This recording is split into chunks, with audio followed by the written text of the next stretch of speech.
Madame, Monsieur, bonsoir.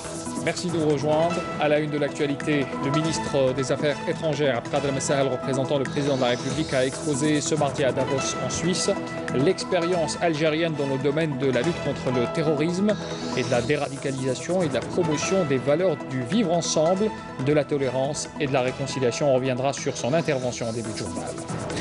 La plupart des avions d'Air Algérie ont volé à nouveau ce matin au lendemain d'une journée de grève ayant cloué au sol l'essentiel de la flotte de la compagnie nationale.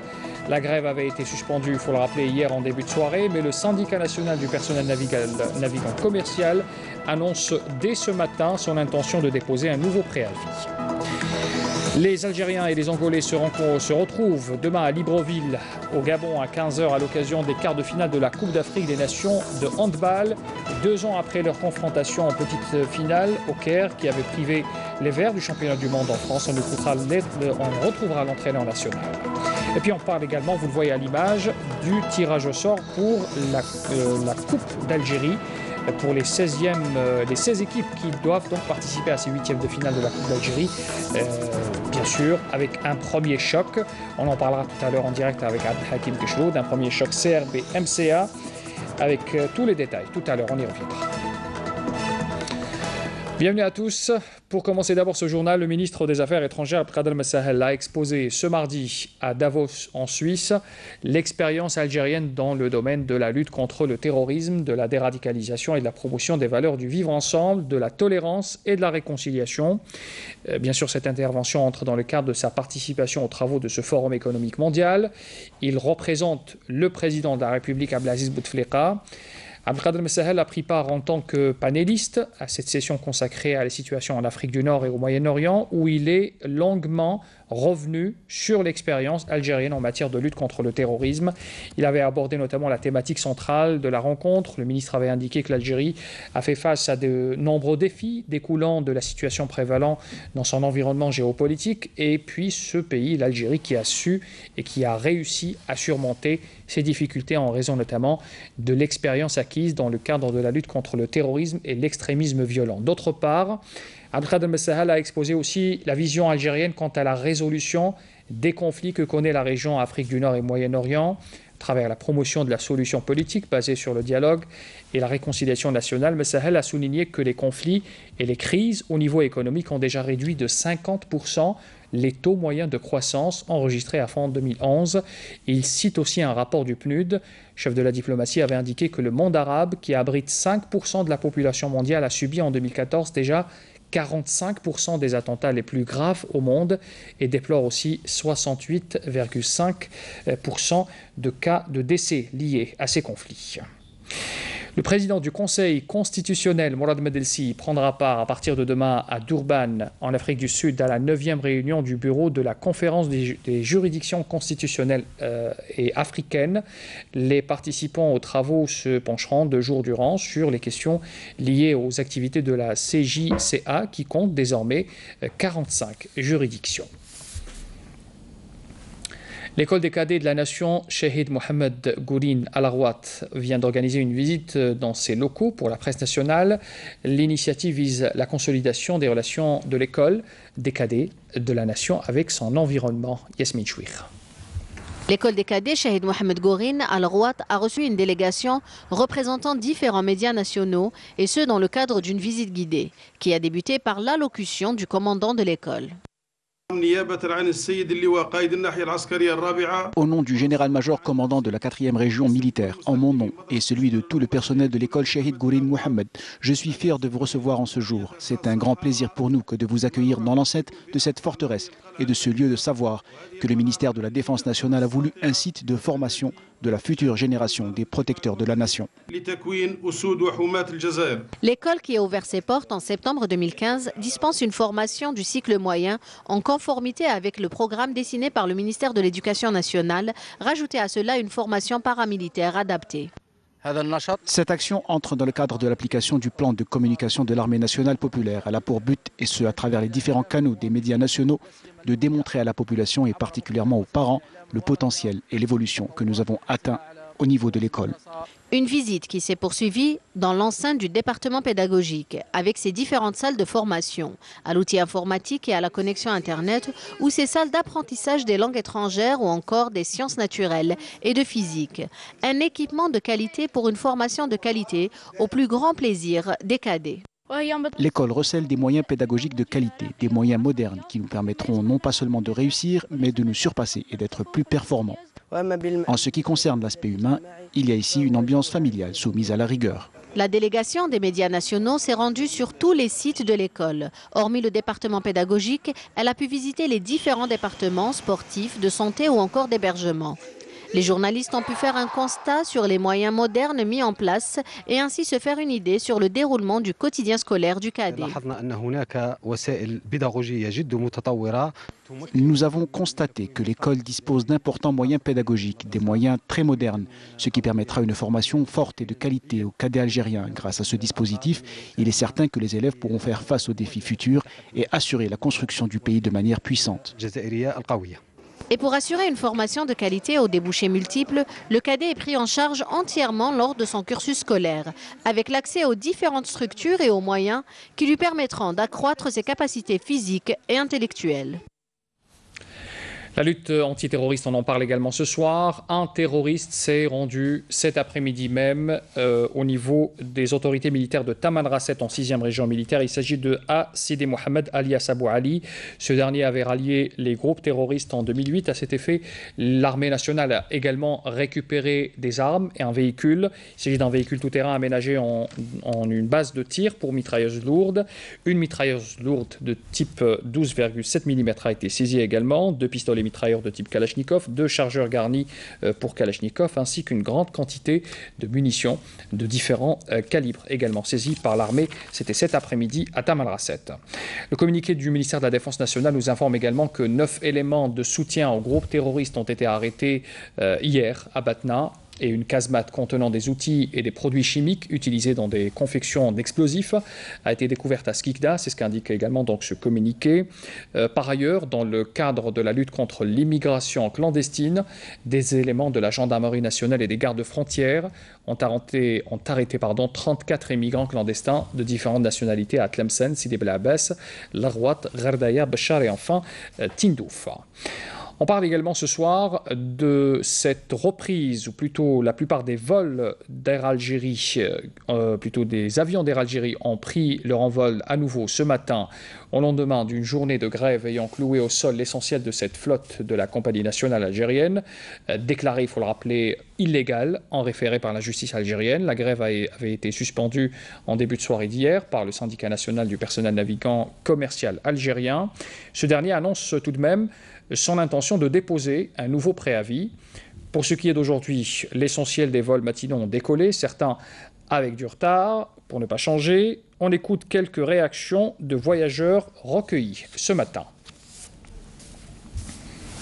J'étais inquiet par rapport au vol, c'est tout à fait normal, donc on ne savait pas ce qui se passait, d'autant plus qu'il n'y avait pas de préavis, donc voilà, c'était une inquiétude. Là, désormais, ce matin, je vois que c'est bien organisé, tout est en marche, donc ça passe plus de problème. جيت البارح نهار كامل وانا كيمك بيت هنا تشوف اخويا وين رايح الانجليز Il y a moins de monde, je trouve. Il y a moins de monde qu'hier. Ça est devenu Normalement, non, Inch'Allah, parce que ça démarre bien déjà. Déjà, on commence à bosser le matin, c'est déjà bien. Donc les guichets sont ouverts, c'est déjà un bon signe. Et on parle également ce soir de ce rassemblement qui a été organisé ce mardi au niveau de l'hôpital Mustafa Bacha à Alger par le collectif autonome des médecins résidents algériens, le CAMRA. Ces médecins qui ont appelé à revoir leur statut concernant le service civil, notamment ce mouvement qui dure depuis quelques mois déjà. Le ministre de la Santé, il faut le rappeler aussi, avait installé dimanche une commission multisectorielle pour la prise en charge de leurs doléances. D'un autre côté, on apprend également que le tribunal administratif d'Alger a jugé hier illégale la grève cyclique initiée par le syndicat algérien des paramédicaux cette fois, le SAP. L'administration est ainsi tenue de respecter les dispositions juridiques régissant les relations de travail, celle du statut général de la fonction publique en particulier. On parle de l'événement sportif à présent. L'événement sportif, c'est ce tirage au sort qui se déroule au niveau du Centre international des conférences à Alger, avec les 16 clubs qualifiés pour les 8e de finale de la Coupe d'Algérie. Le tirage au sort avait commencé tout à l'heure. On connaît déjà quelques affiches avec ce choc qui opposera notamment, on l'a su tout à l'heure, le CRB au MC Alger. Un gros match à attendre pour ces 8e de finale. Pour en savoir plus, on retrouve à partir du CIC Abdelhakim Keshroud. Vous êtes en direct avec nous. Abdelhakim Keshroud, vous êtes en direct avec nous à partir du CIC. Oui, bonsoir Zoher. Voilà, donc vous avez assisté à cette cérémonie de tirage au sort. Qu'est-ce que vous avez retenu de particulier, mis à part ce choc, on en parlait à l'instant, entre le CRB et le MCA? Voilà. Où a eu cet après-midi donc le tirage au sort des 8e et quarts de finale. Et puis vous l'avez dit tout à l'heure, des chocs, eh bien oui, il y en a pour ces 8e et quarts de finale avec Mouloudia d'Alger, Shabab Riadid Belouizdad, l'AS Ain Melilla qui recevra Al Bayad, l'USM Blida, elle, accueillera le DRB Tejnent, le CRB d'Arbaïda accueillera la GS Kabylie, le MOB de Béjaïa affrontera et accueillera le MC Oran, la GS Saoura Usma d'Alger, ça va être le choc de ces 8e de finale. L'IRB Belkhair sera face à l'équipe de Zawiya, la petite équipe de Blida, et puis enfin Belabbès recevra l'US Biskra. Par contre, dans les quarts de finale, alors là encore une fois, il y aura également de très très belles empoignades puisque le vainqueur entre le match de l'USM Belabbès US Biskra affrontera l'équipe qui s'imposera dans la rencontre entre la GS Saoura et l'USMA d'Alger. Dans la rencontre Mouloudia d'Alger, Shabab Belouizdad, le vainqueur affrontera l'équipe vainqueur entre le MOB de Béjaïa et le MC Oran. Dans la troisième rencontre, l'IRB Belkhair, Zawiya, le vainqueur de cette confrontation, accueillera ou l'AS Ain Melilla ou Al Bayad, le vainqueur de cette confrontation. Et puis enfin, la confrontation entre le Shabab de Darbaïda et la GS Kabylie, le vainqueur accueillera et recevra le vainqueur de la confrontation entre l'USM Blida et bien sûr le Difa de Tejnent. Voilà ce qu'on peut dire pour cette compétition. On rappelle que les 8e de finale se joueront le 2 et le 3 février prochain.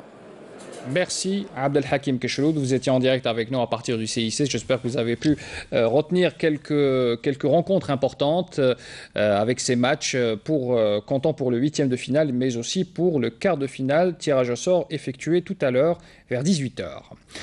On poursuit ce journal pour parler des quartiers de Belouizdad, ex-Belcourt et d'El Hamma d'Alger et leurs façades maritimes qui feront l'objet d'une vaste opération de réaménagement au titre d'un projet pilote que le ministère de l'Habitat, de l'Urbanisme et de la Ville veille à finaliser. C'est ce qu'a annoncé ce mardi même le ministre du secteur Abdelwahid Tammar. Il faisait cette déclaration à l'issue de cette audience accordée à la chef de l'unité d'État arabe au centre du patrimoine mondial de l'UNESCO, Nada Al-Hassan. Tammar avait indiqué que cette opération, première du genre, vise à donner une nouvelle touche esthétique aux deux quartiers qui s'étendent sur une superficie de près de 10 hectares, sans toutefois avancer une date précise pour le lancement de ces travaux. On continue de parler du logement avec les 490 logements socio-participatifs des LSP et promotionnels aidés LPA réalisés à El Ulma et El Gelta Zarga dans la wilaya de Stif. Ces appartements ont été remis à leurs bénéficiaires dans une ambiance festive. C'était hier soir. Amel Messaïd pour plus de détails. La wilaya de Sétif connaît ces dernières années une dynamique dans la construction des logements de différents types. Le nombre de logements inscrits dans la wilaya dans la catégorie LPA et LPP est de 11 840 unités, dont 6 940 logements déjà distribués et le reste est en cours de réalisation. Parmi ces logements cités, 490 logements socio-participatifs LSP et promotionnels aidés LPA réalisés à l'Ulma et Gelta Zarga ont été distribués.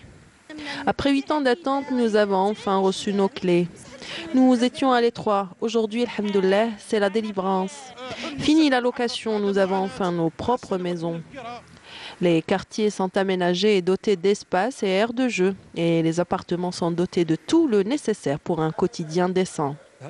Ce quartier est doté de toutes les commodités nécessaires comme l'électricité, le gaz, l'eau potable, voire même des aires de jeu pour les enfants et des aires de repos pour les parents. La wilaya de Sétif connaîtra cette année la distribution de tous les programmes entamés en attendant le lancement d'autres projets. Et puis la wilaya de Djelfa connaît également une dynamique dans le secteur de l'habitat avec des affectations importantes en projet ADL et LPP. Yazid Aït Mahidine s'est rendu dans la région d'El Idrissiya qui a été concernée, elle, par le logement rural. Reportage. Une aubaine pour les habitants de la commune El Idrissiya de la wilaya de Djelfa. Plusieurs sites viabilisés feront l'objet prochainement d'un projet de construction de logements. Le Fonds social des collectivités locales, FCCL, assure la viabilisation, l'ouverture des pistes, le raccordement au réseau d'assainissement et de l'alimentation en eau potable. On a effectué 51 permis de lotir, ils ont été finis. Pour ce qui est de l'FCCL, la wilaya de Djelfa a bénéficié de 130 milliards de centimes qui ont été attribués à l'agence foncière par M. Louali, qui concernant 31 sites. Et je vais vous montrer l'exemple. On a commencé à réceptionner ces sites pour un nombre de lots de 5150 lots. La viabilisation Je remercie la wilaya pour les efforts. Moi, en tant que fonctionnaire, je leur demande d'accélérer le rythme de la distribution des logements.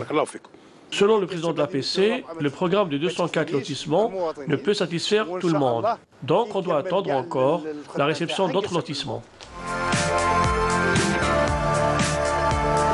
Retour à Djelfa pour constater de visu l'éloquent Paul Berbih, un projet de l'Office de promotion immobilière. Un maître d'ouvrage qui accélère le rythme de la réalisation des projets LPA et ADL. Dans le cadre du quinquennal de son Excellence Monsieur le Président de la République, de 23 260 unités réparties à travers les différentes communes, dont la maîtrise d'ouvrage déléguée a été déléguée pour l'OPJI, pour un programme de 1500 logements qui a été réalisé au niveau de 800 au niveau de la commune de Djelfa, Paul Berbih. Ça a été achevé, viabilisé et attribué, clé remise. Des pôles urbanistiques qui traduisent dans les faits la réussite d'un modèle urbanistique.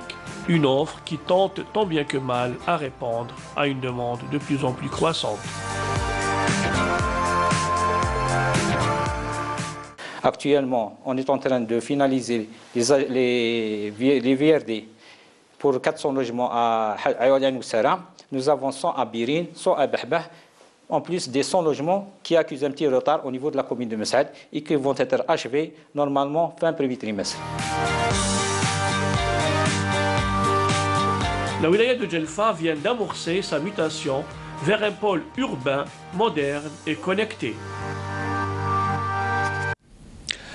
Voilà pour Djelfa. On part à présent dans la wilaya de Msila, où le ministre de l'Agriculture, du Développement rural et de la Pêche, Abdelkader Bouarzghi, a mis l'accent sur la nécessité de la préservation du foncier agricole. Il rappelle que 250 000 hectares de terres agricoles ont été restitués à l'échelle nationale. Abdelhalim Yaïch. L'effort est actuellement porté sur l'augmentation de l'indice de productivité dans le domaine agricole. Pour ce faire, 250 000 hectares de terres agricoles ont été rendus à leur vocation première dans le cadre de l'assainissement du foncier agricole. Les terres ont été distribuées aux agriculteurs tandis que les commissions ministérielles continuent d'évaluer la situation du foncier agricole dans le cadre d'un programme gouvernemental. Autant de points qui ont été soulignés par le ministre de l'Agriculture lors de sa visite dans la wilaya de Msila. Nous souhaitons que tous ceux qui ont bénéficié de terres dans le cadre des différents programmes initiés par l'État, parmi eux l'accession à la propriété foncière agricole ou même un autre programme, exploitent ces terres comme il se doit. Chaque terre en concession, dont il a été prouvé que son exploitant n'a pas l'intention de l'exploiter, lui sera retirée pour la donner à des personnes telles que vous, qui vont mettre en valeur cette terre et la cultiver dans les différentes filières.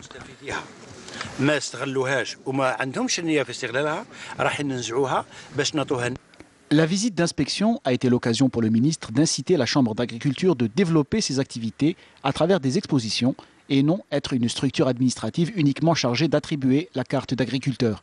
Une cérémonie de distribution de diplômes d'excellence pour les cultivateurs méritants a clos la visite ministérielle. On parle également de cette première sur le plan national. La pépinière de Staweli dans la wilaya d'Alger vient de produire plusieurs variétés de plants d'agrumes pouvant couvrir les besoins des agriculteurs locaux. Elle dispose également de l'ensemble des potentialités devant lui permettre d'améliorer encore sa production. Salem Kasser. Située dans la wilaya d'Alger, cette pépinière est hautement performante. Elle produit pas moins de 5000 plants d'arbres annuellement, de 18 variétés d'agrumes et répond ainsi à la demande des agriculteurs.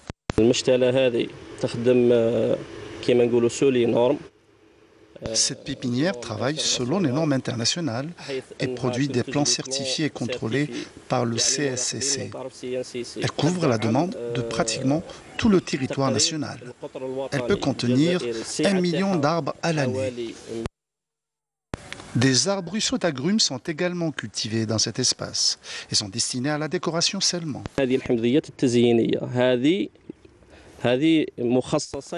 C'est des arbres d'agrumes pour la décoration dont je vous donne des appellations. Nous avons le calamondé panaché, le citronnier panaché et le cédratier.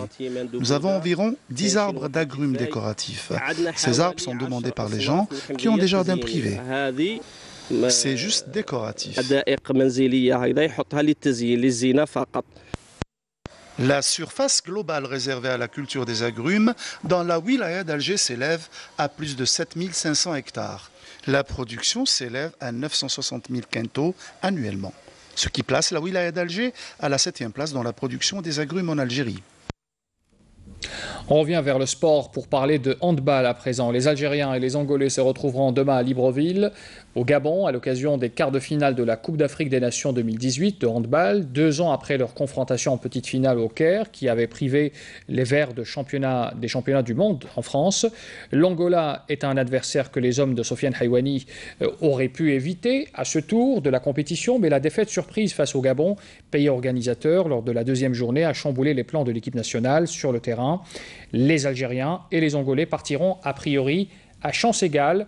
Quel est l'élément ou le plus qui fera la différence en faveur des Verts? On pose la question justement à l'entraîneur, M. Sofiane Haïwani. Bonsoir, vous êtes en direct par téléphone à partir du Gabon. Merci d'accepter notre invitation et de parler dans ce journal de 19h. Le 7 national a entamé un joli parcours jusqu'à présent. Demain, c'est les quarts de finale, c'est un match clé. Dans quel état d'esprit vous allez entamer cette rencontre demain? Tout d'abord, merci à vous de nous avoir contactés pour avoir de nos nouvelles. L'état d'esprit, je pense que c'est un match de coupe demain. Les jeunes ont très bien entamé ce début de championnat, compte tenu quand même de la préparation assez tardive quand même. Mais je pense qu'on a fait 4 matchs en 5 jours, je pense très performants, au-delà de la déception peut-être pour certains, de la rencontre contre l'équipe gabonaise, qui est organisateur. Mais là, c'était un match que j'espère, on en reparlera plus tard, mais au-delà de cela, je pense par une équipe nationale algérienne hyper performante contre le Cameroun, hyper performante aussi contre le Congo, hyper performante aussi contre l'équipe tunisienne, qui nous a battus pratiquement, ça fait à peine 2 mois par des buts. Mais là, je pense que le mental y est, l'engagement y est des jeunes. Demain, ça va être une équipe contre une équipe angolaise. Monsieur Haïwani, est-ce que l'Algérie prendra sa revanche demain sur l'Angola? Est-ce que les Verts se préparent pour une victoire demain? Vous savez, c'est notre souhait, on fera tous pour, mais je pense qu'on aura affaire à une équipe angolaise très performante et mondialiste. J'espère qu'on arrivera à renverser la vapeur et à se créer un chemin pour le mondial, pour le 7 national. Merci beaucoup, Monsieur Sofiane Haïwani. Je rappelle que vous êtes le coach de l'équipe nationale de handball. Vous étiez en direct avec nous à partir du Gabon. On souhaite bon courage à nos joueurs et bonne chance pour le match de demain face à l'Angola. Voilà, donc c'est la fin de ce journal. Le rappel des titres avant de vous quitter. Le ministre des Affaires étrangères, Abdelkader Al-Messahel, représentant le président de la République, a exposé ce mardi à Davos l'expérience algérienne dans le domaine de la lutte contre le terrorisme, de la déradicalisation et de la promotion des valeurs du vivre ensemble, de tolérance et de réconciliation. La plupart des avions d'Air Algérie ont volé à nouveau ce mardi au lendemain d'une journée de grève ayant cloué au sol l'essentiel de la flotte de la compagnie nationale. La grève avait été suspendue hier en début de soirée, mais le syndicat national du personnel navigant commercial annonce ce mardi matin son intention de déposer un nouveau préavis.